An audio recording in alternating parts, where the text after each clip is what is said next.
Good afternoon, YouTube.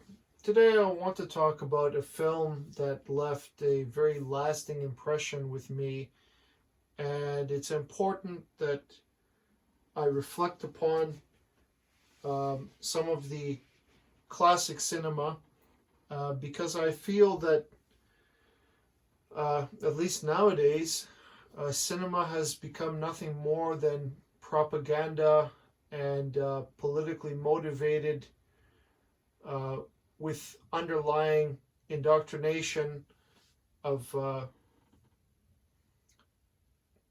well, let's just say that I don't find it entertaining enough or compelling enough to watch. So my father recommended this video to me, this movie, and essentially there's a reason why particular movies survive the test of time and can arguably be watched thousands of times um, throughout the ages, something like that. And the reason is that underneath of the entertainment value, you might say, the compelling story, there's a fundamental archetype or truism that, or multiple ones perhaps, but that the movie is trying to convey. Right away, I found Eliza Doolittle's character to be extremely harsh, unrefined, and very, very, I want to say irritating initially. Shortly after the opening, we meet Colonel Pickering, and also we meet a strange gentleman who informs Eliza that there's a man writing down everything she says. So enter Professor Higgins. And I have to say, Professor Higgins was probably my favorite character of this film. And the reason is his callousness, which is very comedic in a sense, towards Eliza. Everybody who's watched this film, and spoiler alert if you haven't, like me, she falls in love with the professor in a sense. And a lot of her effort to transform, essentially, which initially stems from financial motivation or maybe a motivation to gain her own flower shop or something like that by speaking more properly, is then replaced with affection for Professor Higgins, even though in the song she actually fantasizes about killing him, and then uh, the delusion is that she gains the attention of the king, and the king proclaims there'll be an Eliza Doolittle Day, and uh, she says, no, that's not necessary, but if you could please get rid of Henry Higgins in the Just You Wait song. Uh, that was just absolutely hilarious. Um, but I think the underlying content of this is that it lays bare something like the, how would you say it?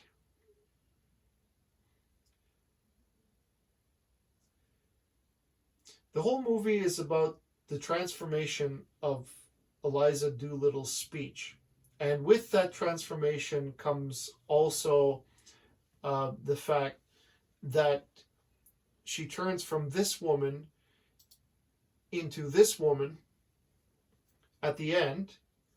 And let's not forget the really striking scene where she goes to the racetrack for her debut into the high social society, if I may, um, to meet Henry Higgins's mother and her her friends. And so it's striking because, of course, she's she was directed by Higgins to limit the speech to only a couple of issues, the weather and people's health. And so she it's a test essentially to see whether or not she can go to the ball. And his mother, Higgins's mother, will be the judge whether or not she's ready. So she fumbles it. She maintains the facade, you might say. It's not really a facade. She's exercising her new abilities. So she says something like the rain in Spain stays mainly on the plain, and hurricanes in Hampshire hardly ever happen, or something like that. And but she becomes the gentleman who's enamored with her gives her the bet to take some of the action on a particular horse that he's betting on. And then at the end, she yells, she says something like, move your bloomin' ass, or something like that. So, and somebody faints, and like the whole, the entire scenery, the whole crowd is shocked by what she says. But I think it's extremely memorable and watchable because Higgins's raw callousness towards this beautiful woman, whom later on you see she really transforms into something completely opposite than what she was at the beginning of the film. So, and it's incredible because even though she is a beautiful woman, at the beginning, her entire demeanor is that of a homeless person.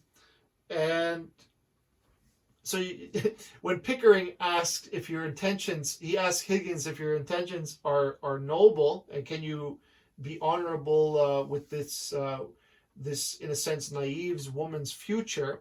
And he says, yeah, don't worry, it's completely innocent. I only intend to help her with her speech, and then after that, my intervention in her life is done at the end of 6 months. To which point I will win the bet. He's extremely confident because, as you know, if you've seen this film, the bet is that Higgins can transform this woman into a duchess or a princess at the end of 6 months and pass her off in high society as royalty. To which, a spoiler alert, he does. He succeeds.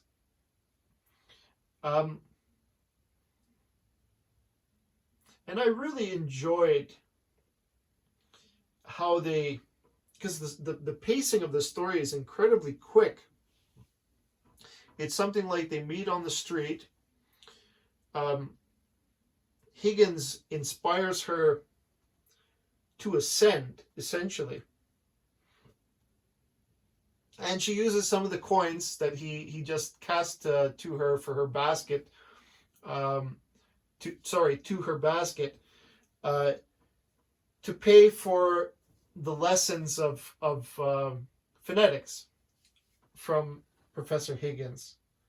And so one of the things that I absolutely laughed so hard at was the "Never Let a Woman in My Life" song, which was absolutely hysterical the first time I saw it.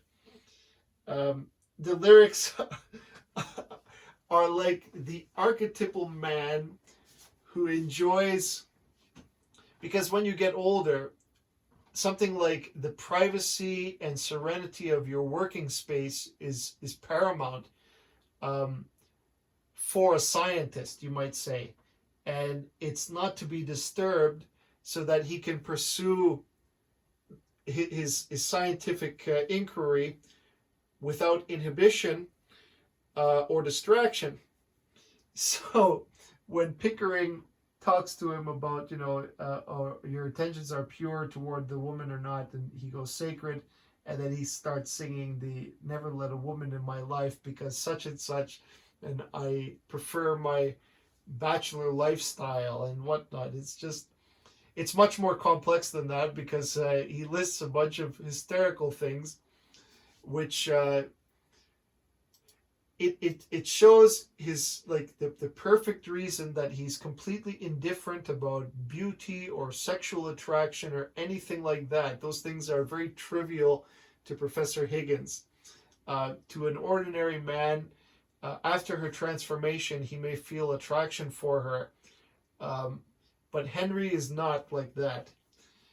So he's he's completely enveloped in the bet that he made with Pickering to train the girl. And it's a relentless pursuit, to which about halfway, maybe a third of the way through the film, she starts succeeding at it, and she becomes more and more proficient linguistically. So it's an incredible film. It's something that if you're, because I can say very, very simply that I was inspired by Professor Higgins to start paying attention to the sacredness of speech, and I mean he approaches it from the you could say a philosophical perspective, and also the mechanical perspective of speech, laying out something like at the beginning of the movie where he can tell everybody based on their accent where they come from, where they were born, and what neighborhood they come from, and so on, in London. So it was, people thought he was performing witchcraft or sorcery or fortune telling or something like that, being able to say those things. But he's very, very accurate when it comes to being able to tell just based on your accent, because that's the area of his profession. So, and I rather enjoyed when he put up Eliza, say, on the breather machine to help her to help her with her pronunciation of the letter H, and she's staring at the flame, and then she stares at the mirror and goes ha ha ha, and I don't know if she was out of breath or distracted by the mirror or both, but eventually she lets the paper down that Higgins handed her to read, and the paper goes on fire. So it's just, when I look at Professor Higgins, I really miss the old cinema that's like the naked truth, in a sense. There's no sugarcoating. It's very, very raw, and as a result, it's extremely memorable, and you can watch it 100 times and never be bored. Because it's something like you don't forget the plot. I know almost exactly the entire plot from beginning to end, in every scene, even though I've seen it a few times only. But I don't know, it's something still refreshing to me. I can't say that I've seen a film like that made today that can still produce the same longing in me to watch it again. A lot of the films that are produced today are simply not engaging enough to spark my interest. And I remember my dad saying a bunch of times when we were watching a movie, there's a lot of dialogue, so he goes, I have no idea what they're talking about.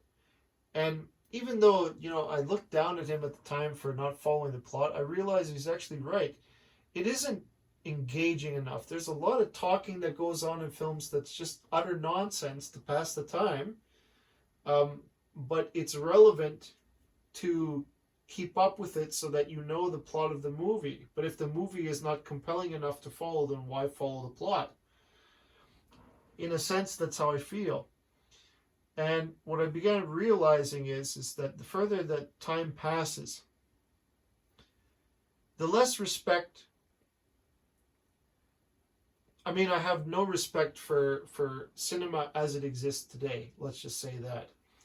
The only respect for cinema that I have are things that were made during this era, the Sound of Music era, and so on. Like, you can say that cinema has transformed, but it hasn't really transformed. It's actually regressed in a way. Um, because, as I said, there's a great deal of propaganda and subtext in those films that are, I find, to be extremely reprehensible today, and not worthy of entertainment, so to speak. It's simple as that. It's not entertaining. It just, it's an utter waste of time to watch. Whereas a movie like this is a joy for me to watch. I get excited to watch something like this, and I typically watch it while eating something or whatever and taking a break from studying, and I enjoy it so immensely, and it's so memorable. The classics, man, it's they're so memorable. The music, it's just, I don't even need it. It's the music that comes in is just, its humor is everlasting in a sense, because it's just so raw and powerful. Um, Everybody knows that Henry Higgins, um, it's not abuse. It's like an utter indifference to her feelings. Her feelings are, and I think he actually, there's a line in which Pickering asks him, aren't you worried about hurting the girl's feelings? And he goes, no, we don't need to worry about her feelings. There's nothing of important. Uh, they're not of import, something like that. So he completely dismisses it out of hand. It was just hilarious.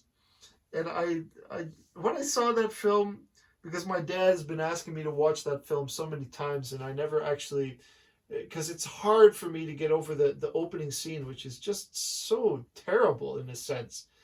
Um, she's just so, it was hard for me to get engaged in it initially because of that, and I don't know what it is with me.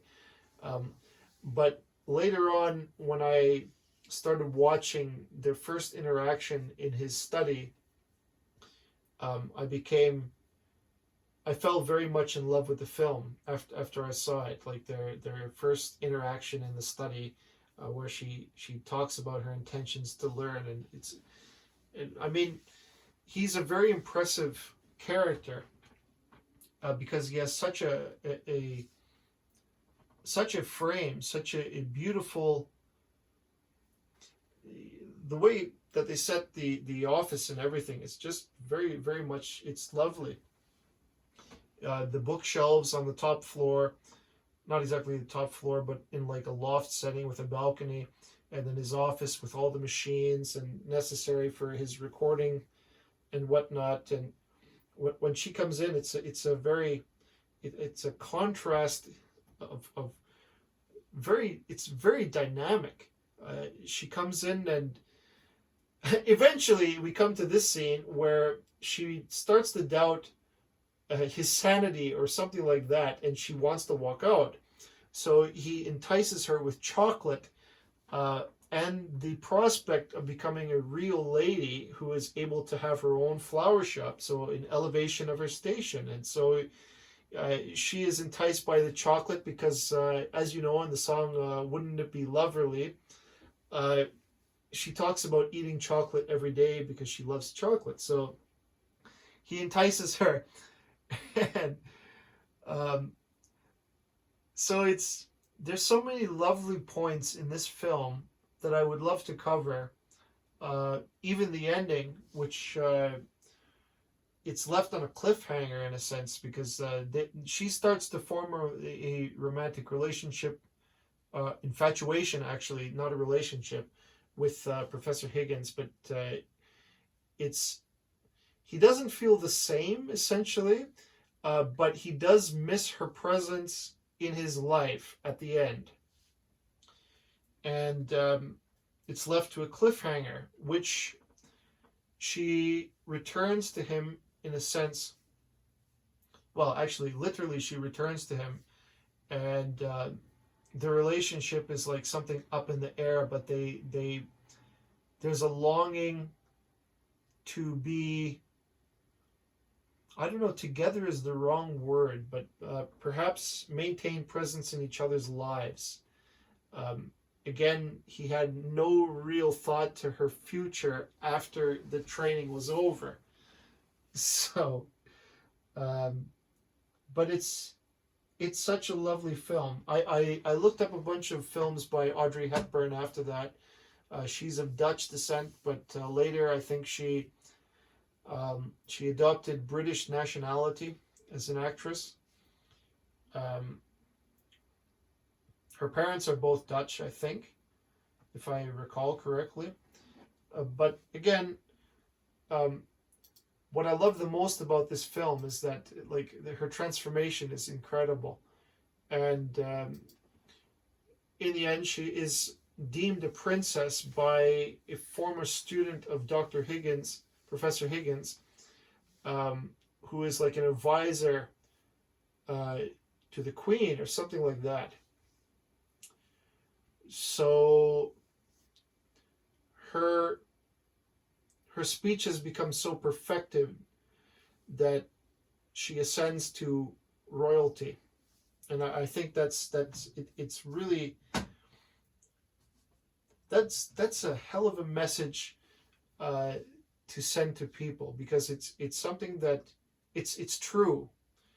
When you become, well, when you learn how to speak properly and concisely and tell the truth, you do ascend to a higher place. You become, in a sense, a more purified, noble version of yourself, and so that's the trajectory of the whole story, and it's magnificent. Uh, the ball, the gala, whatever you want to call it, it was very elegantly shot, and the costumes and everything were quite beautiful. And of course, the king and queen enter the room. Pardon me, the prince and the queen enter the room, and I believe they're from Hungary or something like that. But she's a model of elegance. It was unusual to me that, not exactly unusual, because it's the right way to portray her, is that with her speech becoming perfected, the more perfective it became, the more beautiful she became. When her speech was like the Cockney slang and everything, then she, of course, she's like this. So, but it's something like Higgins saw the potential in this woman, and so drilling her as hard as he possibly could to bring out the princess, essentially, was really something to behold. And she became so civilized that, not exactly civilized, but so different, so transformed from her original self, that when she returned to her old life, she found that she no longer fit inside that frame. She ascended to such a degree that she has no place where she used to be at the beginning. So it's a beautiful journey, and a beautiful result. But how you would interpret the ending, if you knew Henry Higgins, you know that he has no place for a woman in his life. But at the same time, when she was gone, he began to miss her in her absence. And so I think it's, even at the end, it's almost a little bit about, it's not about love, essentially, but it's like they're missing of each other. I don't know. It's the beginning of a beautiful relationship between the two of them, perhaps. So I think I'll leave it like that. I highly recommend the film to anybody. It's such a beautiful classic. It's everlasting in a sense. So thank you for watching.